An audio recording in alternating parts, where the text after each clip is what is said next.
The turkey was already cold. I stood in my kitchen doorway looking at the table I had spent all morning setting. The good china, the set my mother left me, the one I only brought out 3 times a year. Candles I had lit 40 minutes ago, now drowning in their own wax. A centerpiece of sunflowers because my daughter always said sunflowers made her happy.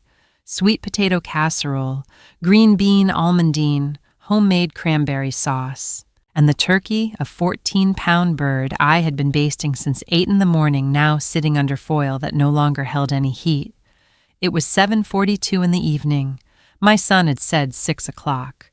My daughter had confirmed 6 o'clock.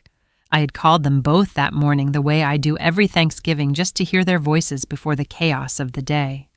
My son Daniel picked up on the second ring and said, "We'll be there, Mom. 6 o'clock, promise."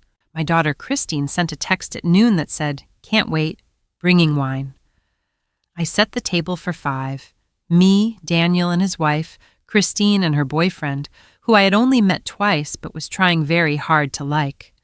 At 6:15, I poured myself a glass of water and told myself traffic was bad. It was Thanksgiving.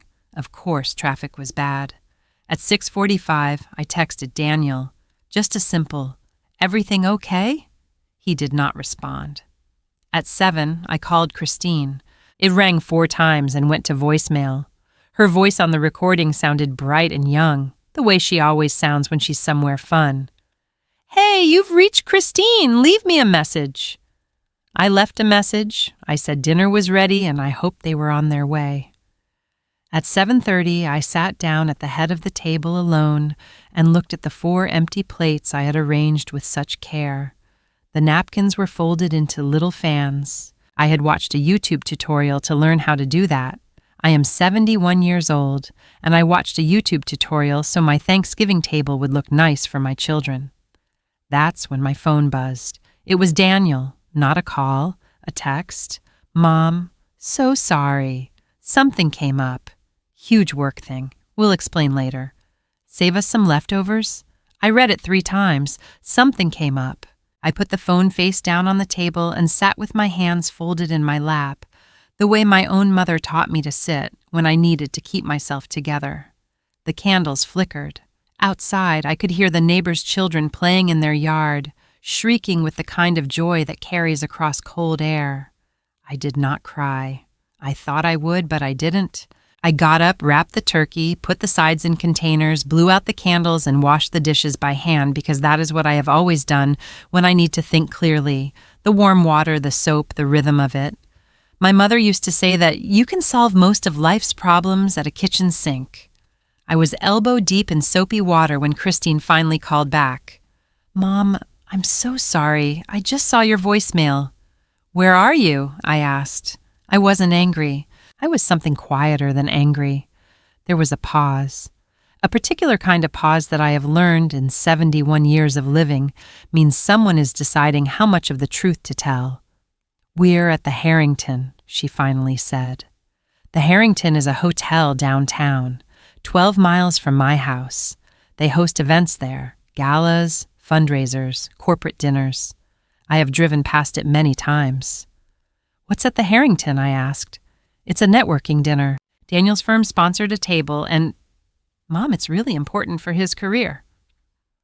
For both of us, honestly, because Marcus is trying to make connections in Daniel's industry and it's Thanksgiving, Christine. Another pause. "I know, Mom, I know. We're going to make it up to you. We'll do a whole dinner next weekend, I promise. Same menu, everything." I turned off the faucet.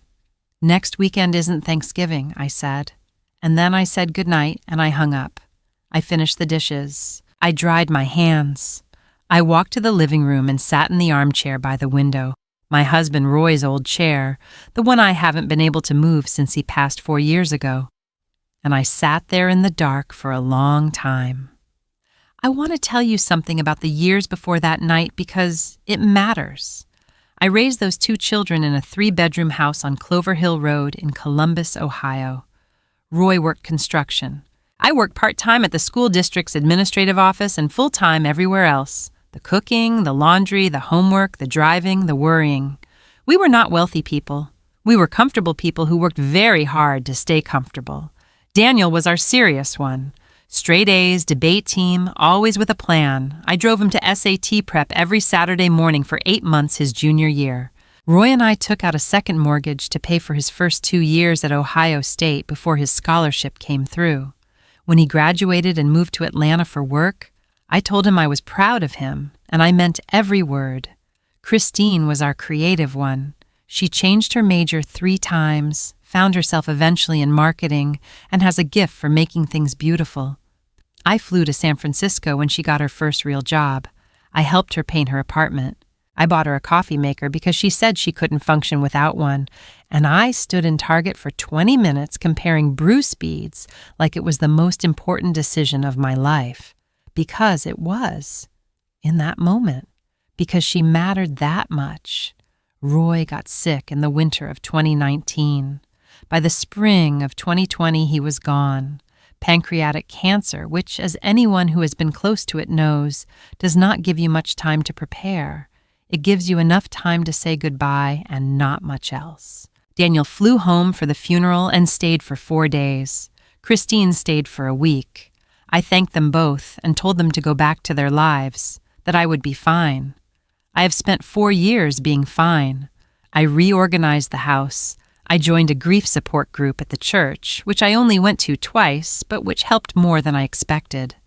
I started walking every morning, 2 miles, same route, because structure kept me sane. I made friends with my neighbor, a widow named Patricia, and we started having coffee on Wednesday mornings, and that small thing became one of the anchors of my week. I did not call my children every day. I did not want to be that mother. I called on Sundays and on the days that mattered. Their birthdays, their anniversaries, when I knew something hard was happening in their lives. I also did not ask for much. I asked for Christmas and Thanksgiving. Those were my 2. I told them both years ago that I understood they had their own lives, and I respected that entirely, but that I needed those 2 days. It was the only thing I ever asked for out loud. Last Thanksgiving, Christine had just started dating Marcus, and they went to his family's in Phoenix. I understood. I cooked a smaller meal and had Patricia over, and it was actually quite lovely. I told Christine it was fine, and I genuinely meant it mostly. This year, they both said yes, so I bought the 14-pound turkey. The morning after Thanksgiving, I woke up at 6 the way I always do, put on the coffee, and sat at my kitchen table with my mug and my thoughts. The leftover containers were stacked in the refrigerator. The good china was back in the cabinet. The sunflower centerpiece had wilted slightly overnight. My phone showed no new messages from either of my children. I thought about a lot of things sitting there in the early quiet. I thought about the YouTube tutorial for folding napkins. I thought about Roy and how he would have known exactly what to say to me right now, and how much I still missed having someone who knew what to say. I thought about all the Thanksgivings before this one. The crowded, noisy, imperfect ones when the kids were young and the house smelled like butter, and Daniel always ate too much and fell asleep on the couch, and Christine would end up doing an impression of some teacher she had, and making us all laugh until we couldn't breathe. And I thought, I have spent 71 years making myself easy to leave, not because I'm weak, because I loved them. And love has a way of making you quietly set yourself aside. You do it so naturally, so willingly, that you don't notice the pattern until you're sitting alone on Thanksgiving with a folded napkin fan and a cold turkey and 4 empty plates. I got up, refilled my coffee, and made a decision. It was not a dramatic decision. I didn't feel a lightning bolt. I felt something more like a door, gently but firmly closing. I called my financial advisor that Friday morning. His name is Gerald, and he has been helping me manage Roy's life insurance and our retirement accounts since Roy passed. I told Gerald I wanted to talk about some changes. The house was the first thing. Roy and I bought it in 1987. It has 4 bedrooms. There is a room that was Daniel's and a room that was Christine's. And those rooms have been guest rooms for years. And before that, they were storage rooms. And the truth is that if I am being honest, the house has felt more like a museum than a home since Roy died.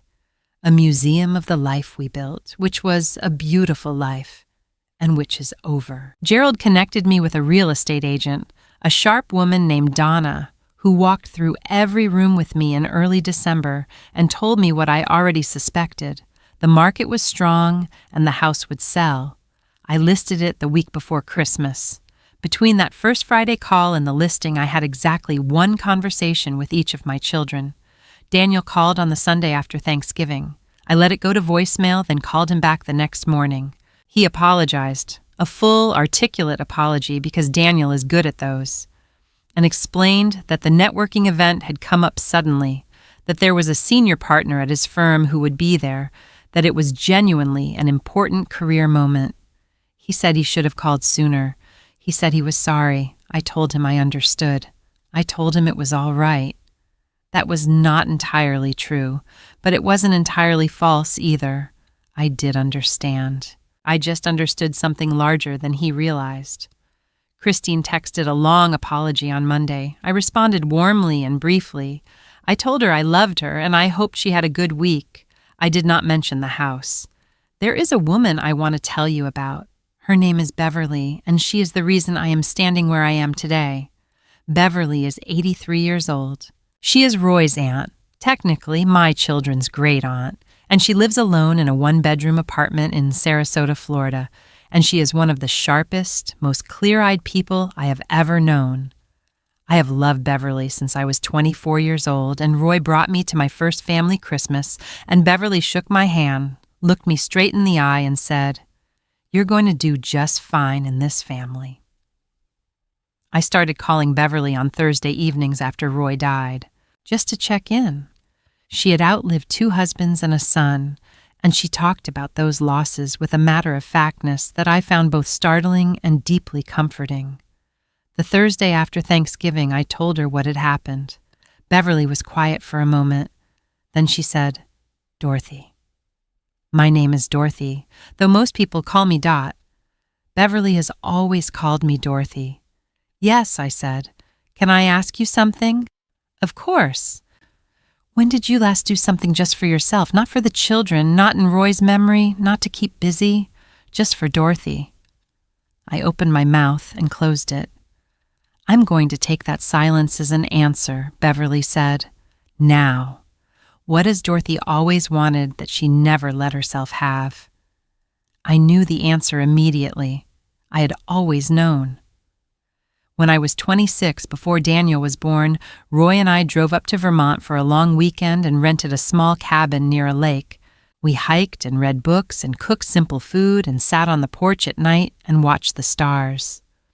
On the last morning, I stood at the edge of that lake with coffee in my hand, and I felt, for the first time in my adult life, completely at peace. I had spent the next 45 years meaning to go back. Beverly listened to me describe that lake and that cabin and that morning. When I finished, she said, "Then that's where you go. Not someday. Now." I bought a plane ticket to Vermont on a Tuesday evening in December, sitting at my kitchen table in a house that was now officially on the market. I found a cabin rental on a small lake outside of Stowe. January, which everyone said was crazy, but the photos showed snow on the pines and firelight inside, and I thought, yes, that is exactly what I need. I want to be honest with you about my children because I don't want you to walk away from this thinking, I am a woman who simply gave up on her family. I love Daniel and Christine. I love them the way you love something you built from nothing, something you poured your entire self into for decades. That love does not go away. I do not want it to go away, but there is a difference between loving someone and organizing your life around their convenience. There is a difference between keeping a door open and holding it open so long that your arms give out. I told them about the house in January, 2 weeks before I flew to Vermont. I called them each separately. I told them the house was under contract, that I was selling, that I had found a smaller place, a 2-bedroom condo closer to Patricia and to my church and to the small library where I had recently started volunteering on Tuesday afternoons. Daniel was quiet for a long moment. Then he said, "Mom, are you sure about this?" "Very sure," I said. "It's just, that's our family home. I grew up there." "So did I said, "for 37 years, and now it's time." Christine cried a little, which I expected. She said she had always imagined bringing her kids to that house someday, if she ever had kids. I told her that I hoped she had children, and that I hoped those children knew how much they were loved, long before they ever needed a house to prove it. There was a long pause. "Are you okay, Mom?" she asked. "I'm better than okay," I told her. And this time I meant it completely. The cabin in Vermont was everything I remembered and nothing I expected. The lake was frozen solid when I arrived, a sheet of pale gray blue that caught the light in a way that made me stop on the porch with my bag still in my hands and just look at it. The pines were heavy with snow. The cabin smelled like wood smoke and cedar. There was a porch swing, and on my second morning I bundled up in 3 layers and sat in it with my coffee and watched the sun come up over the ice, and I did not think about the house or my children or the good china or the napkin fans. I thought about Beverly, who is 83 and still brave enough to ask the right questions. I thought about Roy and how he would have loved this place, how he would have woken up early and gone for a walk before I was up, and come back with cold cheeks and happy eyes, and told me it was even more beautiful up close. I talked to him a little, sitting on that porch, not out loud, in the way you talk to people you have loved long enough that they live inside you. I stayed for 12 days. I read 4 books. I learned to use the kayak that came with the cabin, even though the water was freezing, and I probably should not have. I cooked simple things and ate them slowly and sat with the quiet, which is something I had forgotten how to do. On my 8th night there, I called Patricia and told her about the lake. She said, "I want to see pictures." I sent her 17. She responded with a string of heart emojis and said, "You look like yourself again." I didn't know what to say to that. I just held my phone for a moment and looked out at the dark water beyond the window. She was right. I moved into the condo in February. It is smaller and brighter and easier, and on clear days I can walk to the coffee shop on the corner and sit by the window and watch people go by, which I have discovered is one of life's genuinely simple pleasures. Patricia lives 8 minutes away. The library is 12. I have a guest room. It has a proper bed and clean linens and good light. The door is open. Daniel visited in March. He came alone. His wife had a work trip. And we had dinner at a Thai restaurant near the condo and talked for 3 hours. Really talked, the way we hadn't in years. He told me about a project at work that he was genuinely excited about, and I told him about a memoir I had been reading and why I thought he might like it. And at one point he looked at me across the table with an expression I couldn't quite read and said, "You seem really good, Mom." "I am?" I said. "I'm sorry," he said. "About Thanksgiving, really." I looked at my son, this serious, driven man who had once been a small boy who cried when it rained because he worried about the worms on the sidewalk. And I said, "I know you are, and I want you to know something. I forgive you completely. And I also want you to understand that I have stopped arranging my life around the possibility that you'll show up, not because I don't love you, because I do." He was quiet. "I'll always have a place for you," I said. "The guest room is yours whenever you want it, but I am done waiting." Christine came in April with Marcus, and the 3 of us made dinner in my small kitchen, which was chaotic in the best possible way because Marcus turned out to be a surprisingly good cook, and we argued cheerfully about whether garlic goes in before or after the onion for 20 minutes. Christine was happy in a way that looked real, not performed, and she hugged me on the way out and whispered, "I miss you." And I held her tight and said, "I'm right here. I am right here." I think about that sentence a lot. I spent so many years being right there for the school plays, the hard phone calls, the moves across the country, the celebrations, the crises. And somehow in all of that rightness, all of that nearness, I let myself get a little bit lost. What I know now, at 71, is that the best thing I can give my children is not a house or a standing dinner reservation or a mother who waits. It is a mother who is actually living, who has something to say, somewhere to be, a life that is genuinely her own. Beverly called me on a Thursday evening last month. Her voice sounded a little thinner than usual, but her mind was as sharp as ever. "How's Dorothy?" she asked. I told her about the library, where I had started leading a Tuesday afternoon book club for seniors, which had grown from 4 people to 11 in 6 weeks. I told her about the walk I had taken that morning by the river. I told her I was planning a trip back to Vermont in the fall and that Patricia might come this time. Beverly laughed, a short, delighted sound. "Good," she said. "That's exactly right." I don't know what the next chapter looks like. I am 71 and I have buried a husband and rebuilt a life, and I have learned slowly and sometimes painfully that chapters don't announce themselves. You don't know you're in one until you've turned the page. What I know is this: the table is smaller now. There are 2 settings most nights instead of 5. The good china comes out for the days that matter, which I get to define, for the people who show up, which I no longer take for granted. And if you are somewhere right now feeling invisible, feeling like you have given and given until you can't remember what you were giving toward, I want you to hear this. You are allowed to stop waiting.